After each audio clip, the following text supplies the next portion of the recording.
Hey there! Welcome to Red Moon Diaries. Today we are diving into more scary stories, so turn the lights off and let's dive right in. Oh, don't forget to like, subscribe, comment, and share the video.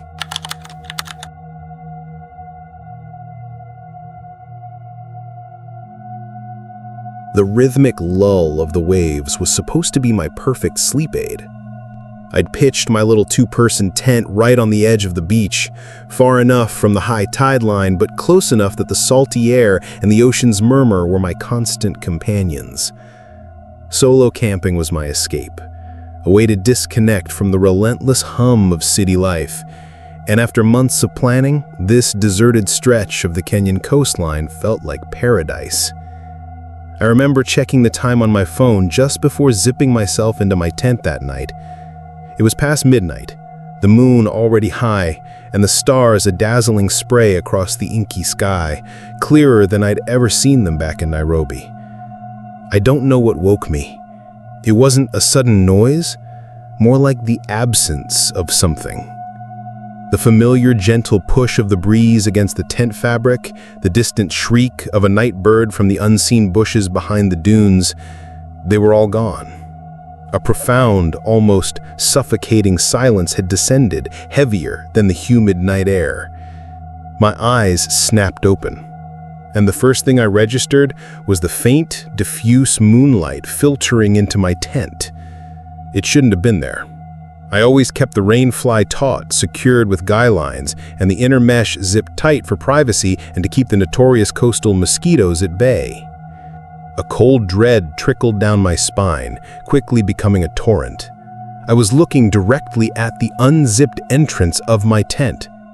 It was wide open, a gaping maw revealing the blackness of the night outside. The mesh flap, usually a barrier, was completely open, pushed aside. My heart hammered against my ribs, a frantic drum in the sudden, terrifying silence that had replaced the ocean's gentle whisper. Had I forgotten to zip it? No, impossible. I'm meticulous about securing my camp, especially in unfamiliar territory. It was the first thing I did after laying out my sleeping bag. Slowly, carefully, I reached for my headlamp, my fingers fumbling with the switch, slippery with sweat. The beam cut through the darkness inside, illuminating my sleeping bag, my small inflatable pillow, and then my gaze fell upon my backpack. I always kept it by my feet, a makeshift pillow if needed, but definitely within arm's reach, usually shoved against the inner wall near my head for easy access to my water bottle or phone. Now it was moved. It was sitting neatly, almost deliberately, against the opposite wall of the tent, near the back vent. Not tossed, not rummaged through, but placed. My breath hitched. The air inside the tent felt thick, charged with an unseen presence. Every muscle in my body screamed at me to bolt, to run, to scramble out of this tent and sprint down the beach, but fear held me rooted to the spot, my limbs heavy and useless. Who would do this? Why? Nothing seemed to be missing. My phone, wallet, and keys were still in their usual pockets inside the backpack, untouched. It wasn't theft. It was something far more unsettling. Summoning every ounce of courage I possessed, I slowly, deliberately crawled towards the unzipped opening. My mind raced, trying desperately to rationalize it away. Maybe a strong gust of wind had ripped the zipper open, but the tent fabric hadn't flapped violently, and my bag was moved, and the silence outside was absolute. I poked my head out, sweeping the powerful beam of my headlamp across the sand. The moon was high now, casting long, eerie shadows from the sparse, wind-sculpted bushes behind me. The beach stretched out, empty and vast, the ocean a dark, shimmering expanse. But as my light moved, it caught something in the soft, untouched sand directly in front of my tent. Footprints. Not just one or two, but a distinct set of bare footprints. They weren't fresh, not enough to suggest someone had just walked away, but they were there, clear as day, slightly smoothed by the light breeze, but undeniably present. And they didn't lead off into the distance, either towards the water or the bushes. They circled my tent, a complete perimeter, as if someone had slowly, methodically walked around it, perhaps observing me. Then they simply stopped, vanished. There were no tracks leading to or from the mysterious circle. It was as if whoever made them had materialized from thin air, walked around my tent, and then dissipated into the night. My stomach churned, bile rising in my throat. The hair on the back of my neck stood on end. My rational mind struggled to grasp what I was seeing. No vehicle tracks, no other human footprints, just this inexplicable circle around my tent. A chilling thought pierced through my terror. If there were no tracks leading away, where did they go? Were they still here? I spent the rest of the night huddled in my sleeping bag, the tent wide open to the night air, a strange mix of terror and primal instinct keeping me awake. Every rustle of the leaves in the sparse bushes behind the beach, every distant splash of the waves made me jump, my heart leaping into my throat. I kept my headlamp on, pointed towards the entrance, as if a beam of light, however feeble, could ward off whatever entity had visited me. I counted the minutes, then the hours, desperate for dawn. When the first sliver of dawn finally painted the horizon in hues of soft pink and orange, chasing away the oppressive darkness, I scrambled out of the tent. The footprints were still there, stark against the morning light, a chilling testament to the night's events. I packed up my camp in a blur, my hands shaking so violently I could barely fasten the straps on my backpack. I didn't care about breakfast, about coffee. All I wanted was to be gone from that beach, from that stretch of coast, as fast as my car could carry me. As I drove away, glancing back at the now sun-drenched, seemingly innocuous beach, a cold, terrifying realization settled over me. It wasn't a person. There was no struggle, no theft, just a silent, unnerving violation of my space.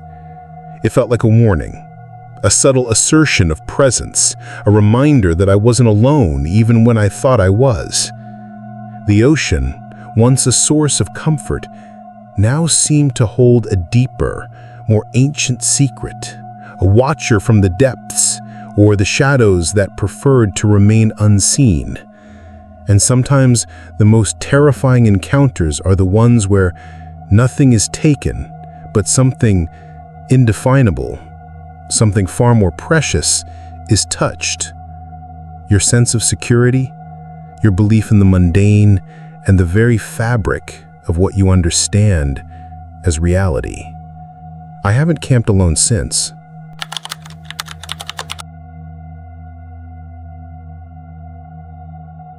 I've been diving off the Florida coast for over a decade, and I've seen all sorts of things.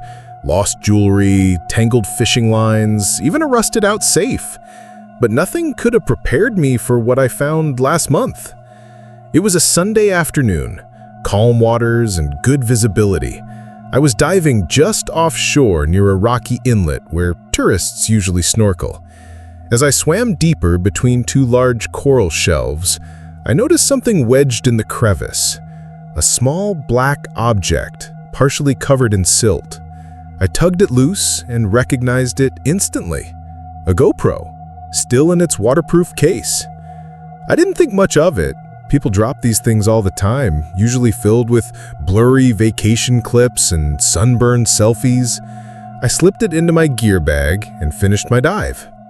It wasn't until that night, sitting in my apartment with a beer in hand, that I remembered the camera. I popped the SD card into my laptop, expecting to find nothing more than someone's beach day footage. Instead, I found something else entirely. The first video was taken underwater, like mine usually are, but the angle was strange, low, as if hidden beneath a dock.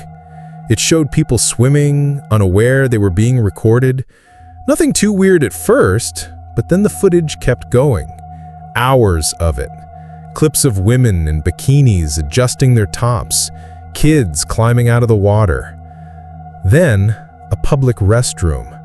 The camera was hidden inside what looked like an air vent. I watched, frozen, as several women entered, changing clothes, fixing their swimsuits, completely unaware they were being filmed. I skipped through more files, more locker rooms, hotel bathrooms, even underwater shots of people using the beach showers. My skin crawled. This wasn't just someone accidentally leaving their camera behind. This was deliberate, systematic. Someone had been stalking people, recording them in their most private moments. And the worst part? None of it looked recent. I opened the file metadata. Timestamps going back 5 years. Different beaches, different states, even different countries. Then I found the last file. It was dated 2 weeks ago. The video started with a man, maybe mid-30s, face hidden under a hoodie, talking directly to the camera. "They're gonna find this eventually," he said. Voice low, almost shaking. "Doesn't matter. You want to know the truth? Look at them. They never see you coming." He chuckled, then turned the camera around. He was standing in the same inlet I had been diving in, the same exact spot. He dropped the GoPro into the water, facing up toward the surface. And for a few minutes, it just floated there, until my fins entered the frame. I slammed my laptop shut. My stomach twisted. He had been watching. He had filmed himself, planting the camera just before I arrived. And I'd never seen him. I debated going to the police that night, but part of me worried they wouldn't believe me. So I made a backup of everything, every file, every video, every timestamp, and took it all to the sheriff's office the next morning. They took it seriously, very seriously. It turns out they'd been investigating a series of voyeurism cases, stretching from Florida to the Caribbean, all with the same signature: hidden cameras, coastal towns, and always near public restrooms or family beaches. But here's the real kicker. A week later, an officer called me. They had pulled fingerprints off the SD card, matched them to a man who went missing 2 weeks before I found the camera. They found his car near the cliffs above that same inlet, keys in the ignition, a trail of footprints leading to the edge, and none returning. They think he jumped, or maybe someone pushed him. But the camera? It survived. And I keep thinking, if I hadn't found it, who would have? Or worse, who was supposed to? I've stopped diving for now. Every time I'm underwater, I feel like someone's watching me, like there's another camera I haven't found yet, or another set of eyes, just out of view.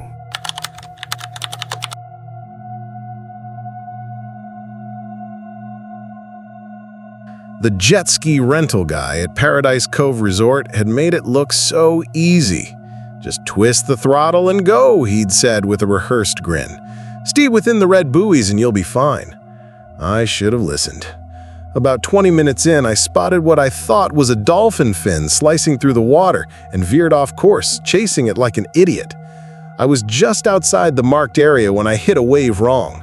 The jet ski bucked, I lost control, and the next thing I knew, I was airborne. When I surfaced, sputtering and stunned, the jet ski was already drifting 50 yards away, puttering useless circles like it had forgotten me. I tried swimming toward it, but the ocean was deeper and stronger than I expected. The current tugged me away. I looked back toward the resort, a thin strip of white sand far in the distance, way too far. I started yelling. No one answered. Then I saw it. A fishing boat emerging from behind a rocky outcrop. It wasn't fancy, weather-beaten white hull, rust along the sides, but it had an engine. I waved my arms frantically. The boat adjusted course. Relief rushed through me. I screamed until my voice cracked. They saw me. As it approached, I made out 3 men on board. The captain was stocky, sun-leathered, with a salt-stained baseball cap pulled low. 2 others stood beside him, younger, silent, watching me.